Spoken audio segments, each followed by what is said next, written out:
Welcome to the FloridaDefense.com podcast. With over 30 years of strong defense and over 30 years of even stronger results, with FloridaDefense.com, you'll never believe you can't win. All right, welcome to the FloridaDefense.com podcast. We are speaking to Tampa cocaine defense lawyer Mike Kinney with the Bauer, Kreider & Perry law firm. How are you doing, Mike? I'm doing well. How are you? Pretty good. That was fast. Sorry. Well, let's kind of talk about today. We talked about kind of an overview, the three different categories of drug crimes. We've talked about marijuana. Now let's talk about cocaine, crack cocaine. Is it kind of the same? You have different categories? Well, yeah, you do have different categories. And the first thing that we should point out is that cocaine or crack, what a lot of people might refer to as that hard rock-like substance that has a cocaine mixture in there. They're both treated exactly the same. There isn't a harsher punishment for one versus the other. Okay.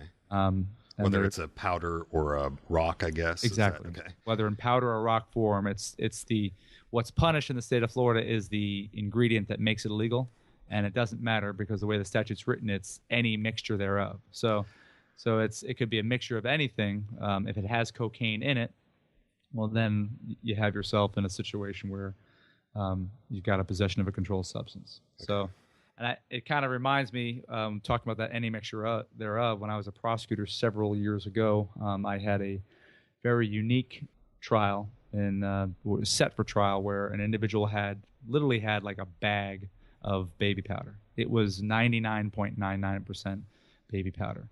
And for whatever reason, and you kind of figure out why these folks do what they do, but for whatever reason, there was just like a pinch of cocaine added to that powder. And I don't know if the pinch was added so it would look like it for testing, but it was going to be sold to basically trick somebody who was buying it.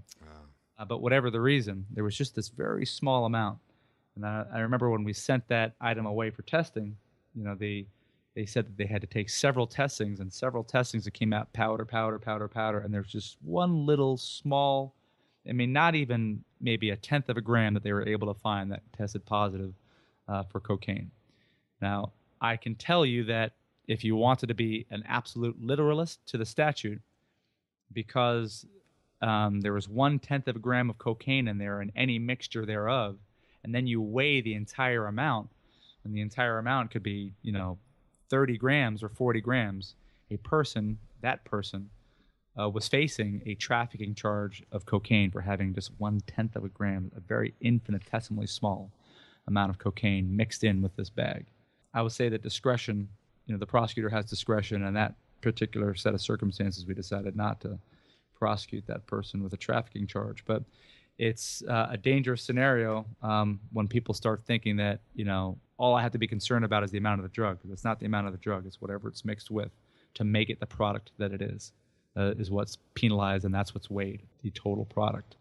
Is there the misdemeanor, the felony, the trafficking? Well, with cocaine, there is no misdemeanor possession of cocaine. Okay. So now there's the paraphernalia used to hold the cocaine, to store the cocaine, to maybe ingest the cocaine, like a pipe that might be used to smoke a crack rock. That would be a misdemeanor, but the actual substance itself is always punished as a felony. It's a third-degree felony, punishable by up to 5 years in the Department of Corrections. And then there's that other level, which is the trafficking level. And like I mentioned in a podcast or two ago, trafficking can be accomplished in a couple of different ways. It can be accomplished by transporting drugs into the state. It could be constituted by selling. So if you sell a certain amount and it's over a certain weight, or it can be just simple possession. When I say simple possession, just being in possession of an item that weighs a certain amount is enough to basically get yourself situated with a trafficking charge. So the minimum amount you have to have to qualify for a trafficking charge is 28 grams. So 28 grams or more, but less than 200 grams. With that comes a 3-year minimum mandatory prison sentence if convicted, and a $50,000 fine. The next level up from that is 200 grams. So if a person has 200 grams or more, but less than 400 grams, that carries with it a 7-year minimum mandatory prison sentence and a $100,000 fine. The next category up from that is 400 grams or more, but less than 150 kilograms.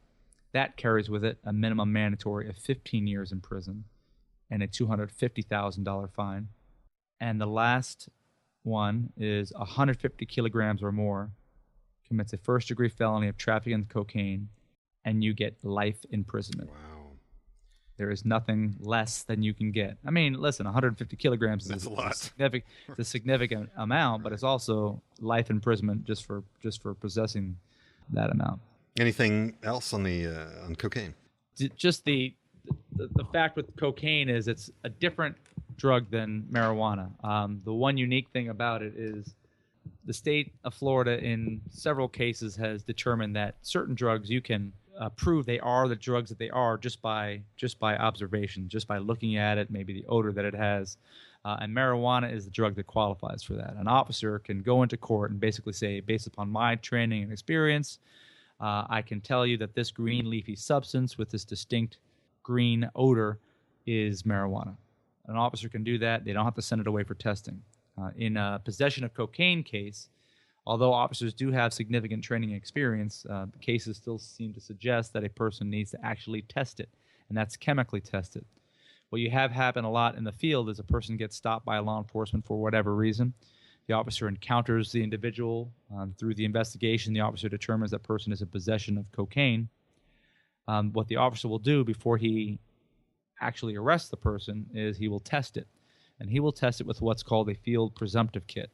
And a field presumptive kit isn't really something that would be admissible in court necessarily, because the officer just is given this little vial. He throws some of the substance in the vial, he shakes it, and it turns a certain color. The officer probably couldn't even tell you how that test even is performed or how it works or how reliable it is. So that is the presumptive kit. That's enough for them to arrest you. That's enough for them to write an affidavit of probable cause for a judge to review and determine that you should be held in custody or at least get a bond. But what has to happen in a trial if you're going to be convicted is they have to send that off to some agency for testing. You need an actual chemist. And the reason why that's significant is that what happens over time in a lot of circumstances is certain things like crack cocaine, for instance, because it's a water-based mixture, a lot of times that will dry up. And I can tell you, again, when I was a prosecutor many, many years ago, I had a trafficking trial with an individual, and the person disappeared at one period of time, and he was arrested a long time later. So when he finally went to trial, it was a long time after these drugs were sitting in the evidence locker.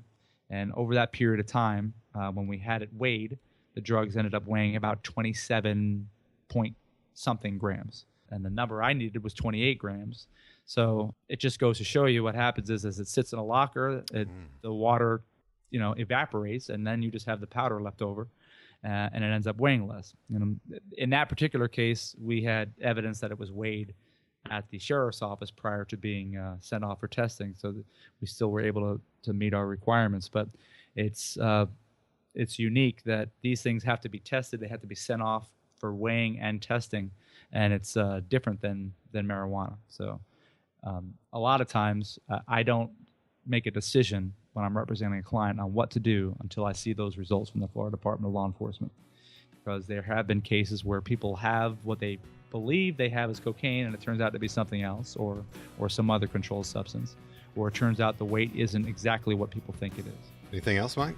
That's it. All right. You've been listening to the FloridaDefense.com podcast. We've been speaking to Mike Kinney, and this is the Bauer, Kreider, and Perry Law Firm.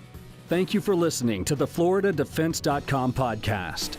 Our firm has over 130 years of combined legal defense experience. Strong defense, stronger results. Consultations are free. Visit FloridaDefense.com today.